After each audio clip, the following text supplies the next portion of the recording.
ये वीडियो जरूर देखना, नहीं तो लाखों का घाटा हो सकता है। किसी को पता ही नहीं है कि जब आपका बेबी 20 साल का होगा तब आप उसे 11 करोड़ रुपए दे सकते हो, वो भी सिर्फ 2000 रुपए मंथली इसे ही इन्वेस्ट तो करके। पता है। कैसे, पूरा समझते हैं। तो आपको इन्वेस्ट करना है एक म्यूचुअल फंड वाओ। में जिसका नाम है एसबीआई मैग्नम चिल्ड्रंस ओहो। Benefit fund. जब से ये फंड लॉन्च हुआ है ना, इसने एनुअल रिटर्न दिया है 38% का, जो कि काफी ज्यादा बढ़िया है। सपोज करो जब आपका बेबी बॉर्न हुआ तब आपने इसके अंदर 2000 रुपए मंथली इन्वेस्ट करना शुरू किया, तो अगले 20 साल में सही बात। आपका इन्वेस्टमेंट अमाउंट होगा 4,80,000 रुपए, और आपको अपने वाओ। इन्वेस्टमेंट के ऊपर 20 साल बाद मिलेंगे 11 करोड़ रुपए, जिसमें अगर हम 6% का इन्फ्लेशन भी एडजस्ट कर देते हैं तो फिर भी ये अमाउंट 3 करोड़ का होगा, ओहो। जो कि काफी अमेजिंग रिटर्न्स है। लेकिन इस म्यूचुअल फंड का लॉक इन पीरियड 5 इयर्स का होता है, क्या या फिर बात जब है। तक आपका बेबी 18 प्लस नहीं हो जाता तब तक, विच एवर इज लोअर। तो अगर आप ये इन्वेस्टमेंट करते वाओ। हो तो आपका बेबी तो पहले ही रेड रेस से निकल जाएगा। और इस मेरे तो एक बात बिल्कुल समझ में नहीं आती है कि ऐसे लोग इंस्टाग्राम पे वीडियो डाल ही क्यों पा रहे हैं कि सेबी कहाँ पे सो रहा है कि भाई उसे ऐसे लोग दिख ही नहीं रहे हैं जो इतनी गलत वीडियो बना रहे हैं। इस बंदे के काफी सारे फॉलोअर्स है, लगभग लाख के आसपास फॉलोअर होंगे, और 4-5 हजार लोगों ने इस वीडियो को जो है लाइक भी कर रखा है। अब समझने वाली बात यहाँ पे ये है कि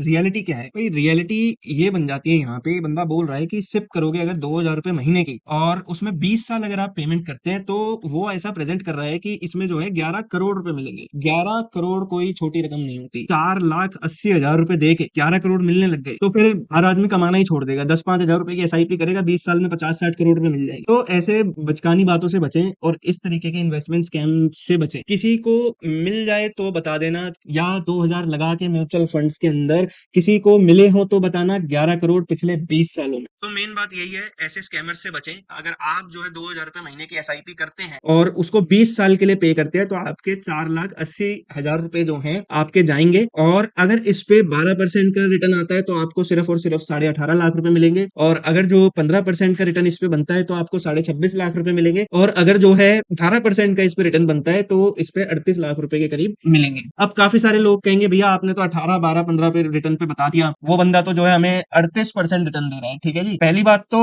38% ये फंड लॉन्चिंग की डेट जो है 2020 या 21 की है, तो उस टाइम पे जो है मार्केट बहुत ज्यादा डाउन था। जो पिछले 5 साल में जो रिटर्न आया ना, वो जरूरी नहीं है कि अगले 20 साल 30 साल में भी आएगा। बेसिकली जितने भी एवरेज फंड्स हैं इस कैटेगरी के, तो वो 12 से 18% के ही बीच में जो है रिटर्न दे रहे हैं लॉन्ग टर्म के अंदर। तो आप एक एवरेज पकड़ के चल सकते हैं, आपको 18 लाख से लेकर 38 लाख रुपए के बीच में एज पर रिटर्न जो भी कोई मार्केट डिलीवर करता है वही मिलेगा। ऐसा ना सोचें कि आपको जो बंदा 38% या कितने भी परसेंट पे बता रहा है वही मिलेगा। As per him he is committing 38%, जो वीडियो में वो शो कर रहा है 11 करोड़ के हिसाब से, बट उसने जो कैलकुलेशन करके दिखा दी 11 करोड़ के हिसाब से, वो 45% पे है। बोल रहा है 38, कैलकुलेट कर रहा है 45% पे। जनता को क्या बेवकूफ समझ रखा है? अगर आप भी अपना इन्वेस्टमेंट और इंश्योरेंस म्यूचुअल फंड्स, तो आप हमें जो है कॉन्टैक्ट कर